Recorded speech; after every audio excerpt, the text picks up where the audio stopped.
은혜가 풍성하신 하나님 아버지, 하나님은 주의 자녀들의 이 기도 소리를 하나님께서 하나도 남김없이 다 들으시고 우리의 모든 필요를 아시는 것을 또 믿사오니 오늘 또 이 아침에 오늘 이 하루를 우리 하나님께 또 맡기며 우리 인생도 남은 인생의 모든 걸 또 맡기며 하나님의 은총을 간절히 구하오니 제 백성들의 간구에 귀를 또 기울여 주시고 삼성 또 비전교회 성령의 권능이 나타나게 해주시고 교회의 존재 목적이 하나님의 영광을 위한 은혜의 현장이요 한 영혼을 주님께로 인도하는 영혼의 또 안식처여 또 등대인 것을 저희들 기도하고 있습니다. 이곳에 와서 기도하고 예배하는 주의 모든 백성들에게 살아서 역사하시는 우리 하나님을 또 만나게 해주시고 하나님 내게 주신 귀한 또 이 사명과 주님의 교회에서 수고하고 공성헌신하는 우리의 또 이 섬김이 하늘에서 큰 또 영광과 또 상급으로 또 다가오는 저희들 다 되게 하여 주시옵소서. 예수님의 이름으로 기도하옵나이다. 아멘. 405장입니다.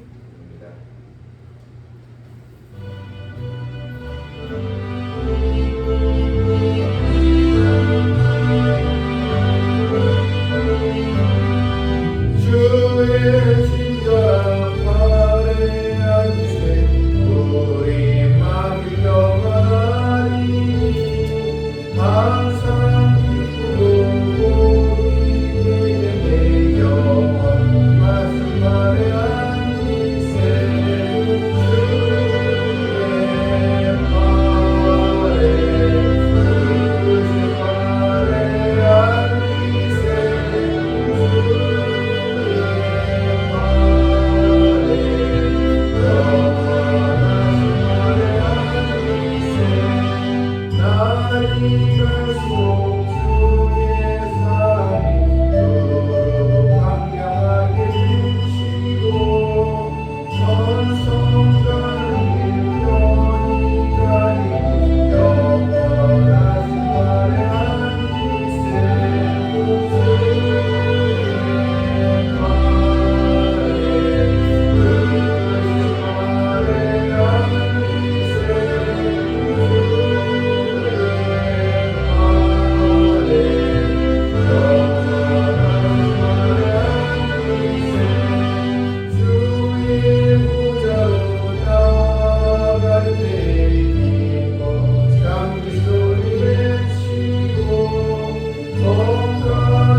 요한복음 14장 13절입니다.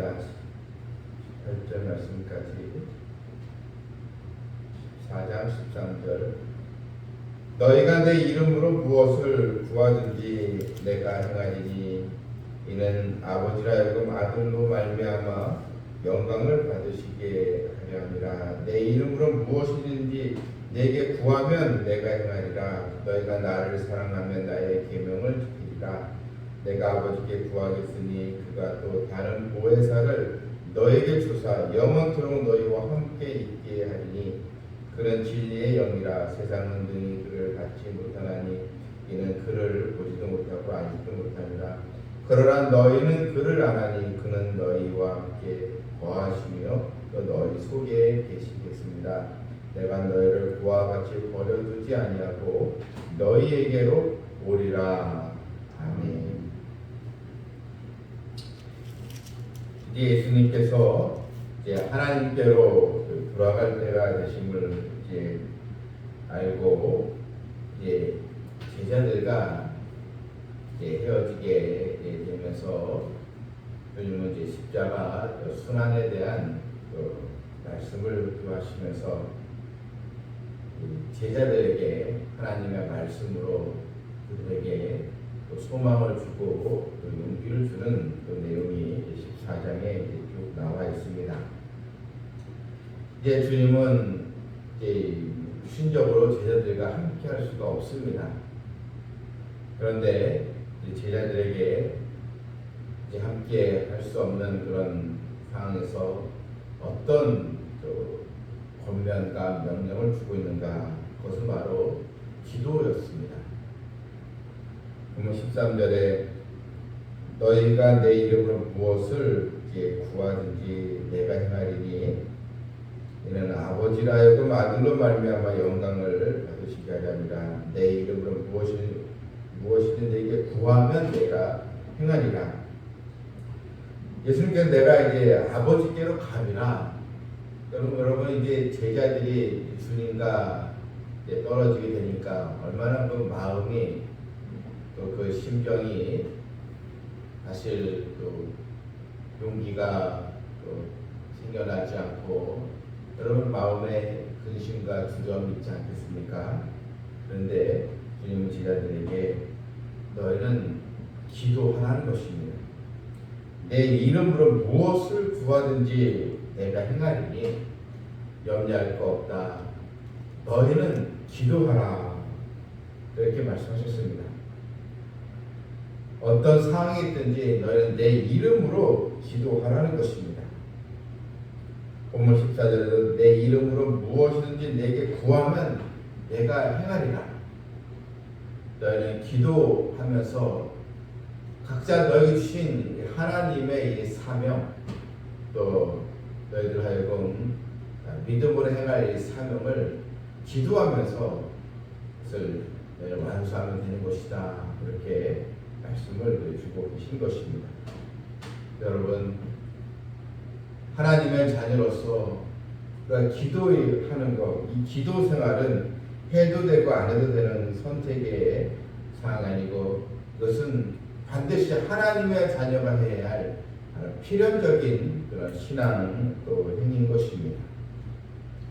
근데 주님은 기도할 때 내 이름으로 기도하라 했습니다. 여기서 여러분 이름으로 기도하라. 이것은 내 이름으로 아버지의 이 뜻대로 하나님의 영광을 나타내도록 기도하라는 것입니다. 그런데 여러 우리들 삶에 기도해야 할 문제가 있습니다.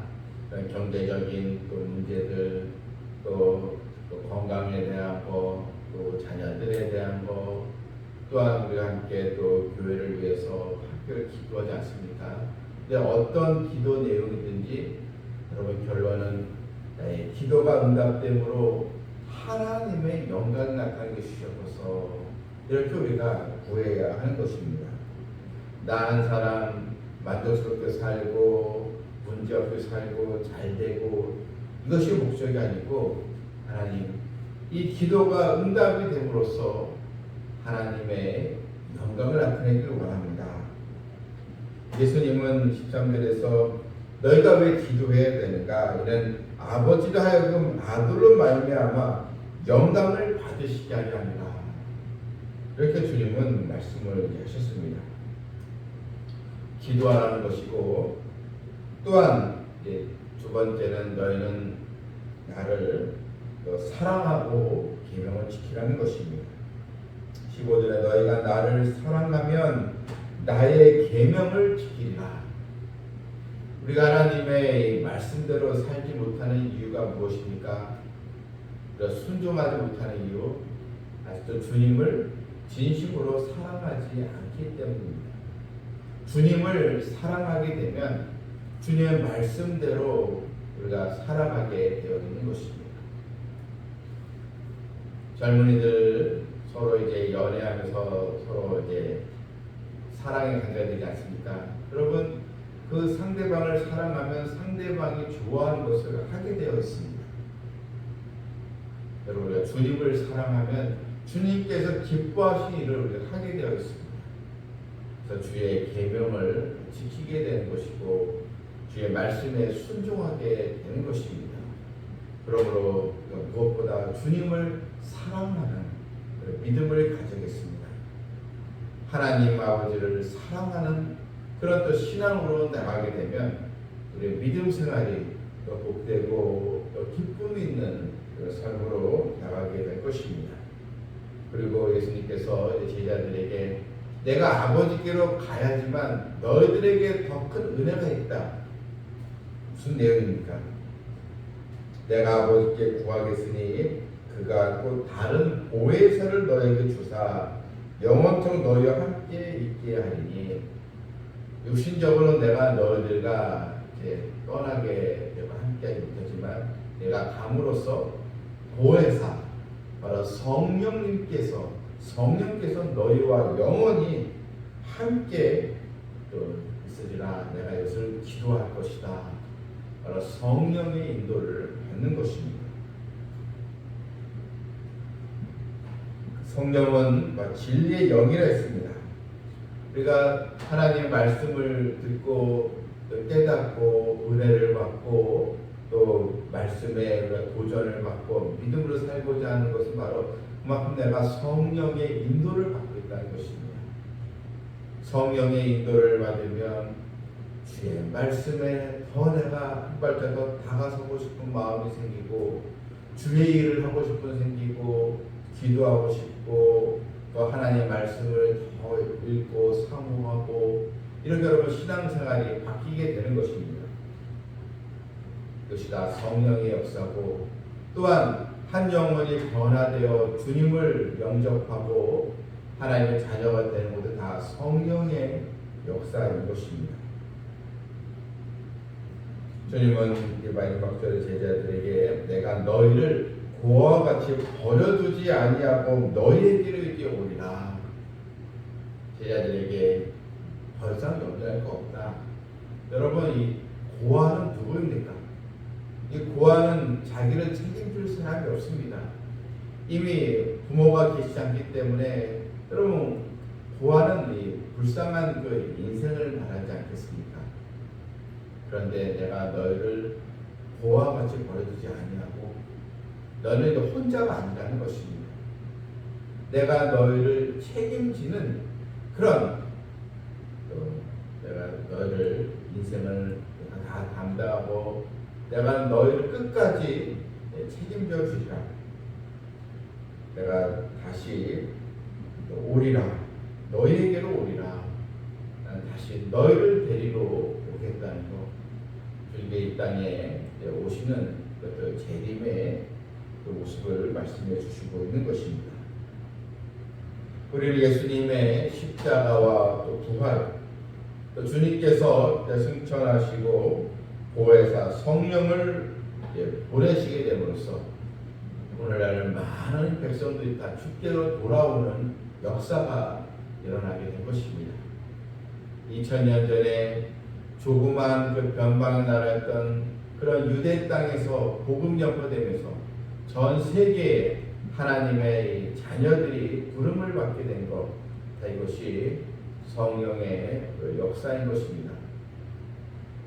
그럼 우리는 하나님 앞에 의인의 간구, 기도가 우리의 실제적인 생활이 되어서 주의 말씀에 더 우리가 순종하면서 주님의 역사심을 또한 성령의 인도를 받고 하나님의 권능을 다 체험하는 우리 성도들 되기를 주님의 이름으로 축원합니다.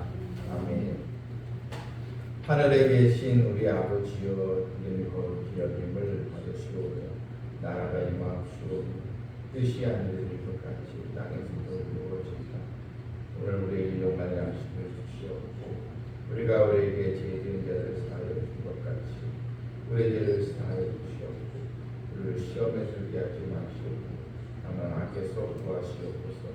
나라와 권세와 영광이 아버지께 영원히 싸움나이다. 아멘. 무엇이든지 내 이름으로 구하겠습니다. 하나님의 영광을 바라보며 우리의 기도가 이 응답되기를 함께 기도합니다.